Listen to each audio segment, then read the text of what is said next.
Boker Tov, Shavua Tov, nous sommes le 5 août 2018, le 24 Menachem Av 5778, Daniel Haïk au micro. David Amara n'est pas ce matin à la technique et là, et pour cause, il est devenu papa d'un ravissant bébé hier pendant Shabbat ou tout de suite après Shabbat. Et nous lui souhaitons bien entendu un grand Mazel Tov de ce studio, de Studio Kalita, dont il est, on va dire, la cheville ouvrière. On lui souhaite beaucoup de bonheur avec ce nouveau bébé, qu'il ait le mérite de le faire entrer dans le Brit d'Avraham Avinu en bonne santé. Mazel Tov donc à David Amara pour cette naissance. Et c'est donc Ariel Benichou qui nous accompagne ce matin à la technique pour cette heure d'actualité au cours de laquelle il va être question de la protestation des Druzes d'Israël qui s'est concrétisée hier lors de la grande manifestation du rassemblement qui s'est tenue place Rabin à Tel Aviv. En effet, nous serons en ligne vers 8h15 avec Samer Birani, membre du conseil municipal de la grande localité druze de Daliat El Carmel, président de la commission des affaires extérieures de cette localité, de ce conseil municipal, qui a également fondé l'organisation de Hasbara en faveur d'Israël en langue arabe. Il nous expliquera en hébreu pourquoi il ne partageait pas ce mouvement de protestation de la communauté druze. Il est donc impossible de trouver des intervenants francophones au sein de la communauté druze, donc nous l'interrogerons en hébreu. Par la suite, vers 8h25, eh bien, nous serons en ligne avec le colonel de réserve Olivier Rafovitz qui nous parlera d'abord de la contribution de la communauté druze à l'État d'Israël et qui nous donnera son sentiment, son avis sur ce qu'il faut faire au sommet de l'État pour que les Druzes continuent à servir fidèlement l'État d'Israël et se sentent partie prenante, intégrante à part entière de l'État d'Israël.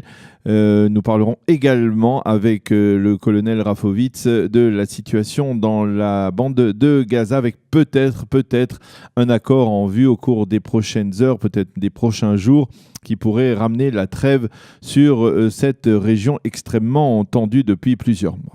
Vers 8h40, donc après avoir dialogué avec le colonel Rafovitz, Eliana Gurfinkel nous présentera sa chronique Un jour notre histoire. Et vers 8h50, eh bien, je vous présenterai notre revue de la presse et des médias israéliens qui terminera ce matin cette heure d'actualité, la première de cette semaine sur Studio Kalita. Mais tout d'abord, le premier journal d'information avec une information qui nous vient de Syrie. Selon des médias syriens pro-Assad, eh bien, l'un des savants responsables du centre de recherche scientifique de Masyaf, près de Hama en Syrie, a été éliminé avec son chauffeur lors de l'explosion mystérieuse de leur véhicule. Selon le journal syrien Al-Watan, une charge explosive a été placée sous le véhicule du docteur Aziz Esber et elle a explosé lorsque le savant s'y trouvait. Selon le journal syrien, c'est Israël qui serait responsable de cette élimination. Le journal rappelle que les avions de chasse israéliens ont bombardé à plusieurs reprises au cours des derniers mois le centre de recherche scientifique syrien de Masyaf.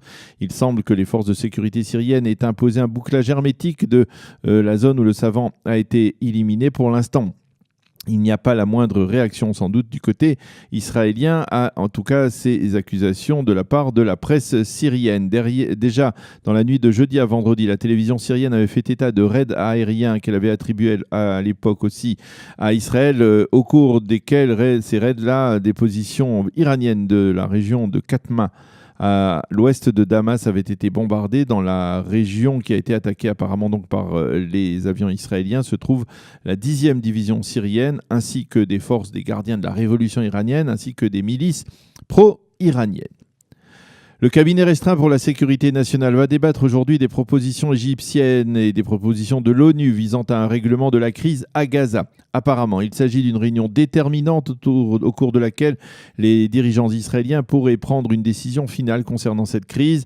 Selon certaines sources, le Hamas aurait tendance à accepter les propositions égyptiennes en faveur d'une trêve qui permettrait de restaurer la situation dans la bande de Gaza. Le journal El Hayat affirme même que la direction du Hamas aurait d'ores et déjà accepté ces propositions.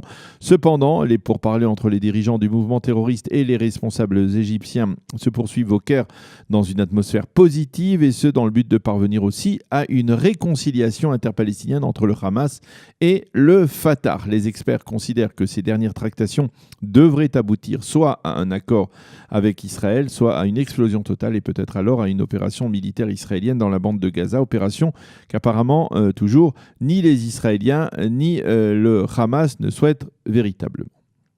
En attendant, la situation dans le pourtour de la bande de Gaza reste très tendue, très vive. Au cours des 2 derniers jours, on a enregistré pas moins de 36 départs de feu causés par des cerfs-volants ou des ballons incendiaires dans le pourtour de la bande de Gaza.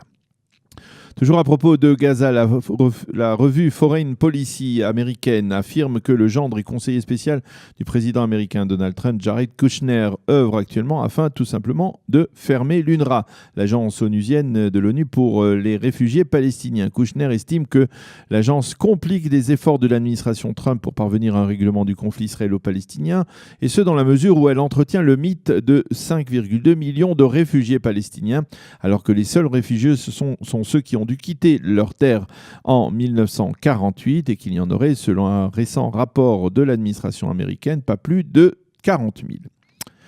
Plusieurs dizaines de milliers de personnes ont participé hier soir au grand rassemblement de protestation de la communauté druze contre la loi sur l'État-nation. Il y avait sur la place Rabin à Tel Aviv de nombreux druzes, mais également des milliers de juifs israéliens venus les soutenir dans leur revendication d'annuler la loi votée par la Knesset il y a 3 semaines.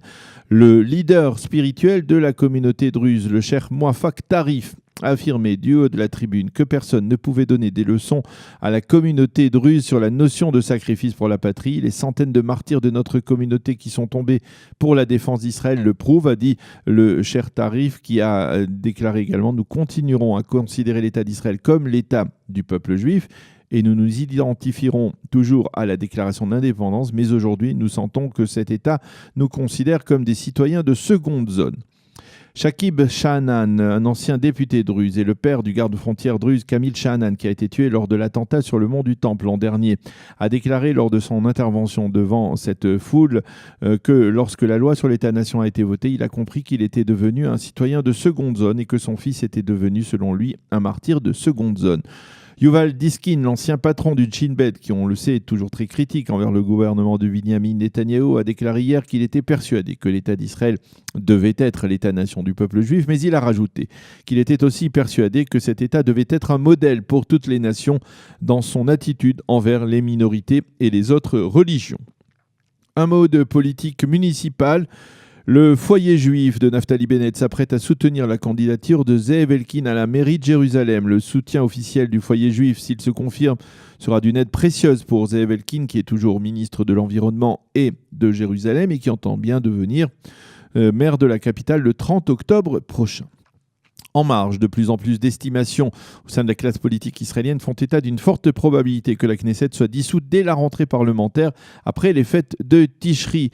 En effet, les vagues de protestation, tant dans la communauté druze que dans la communauté LGBT, seraient le prélude à un effritement de la coalition gouvernementale.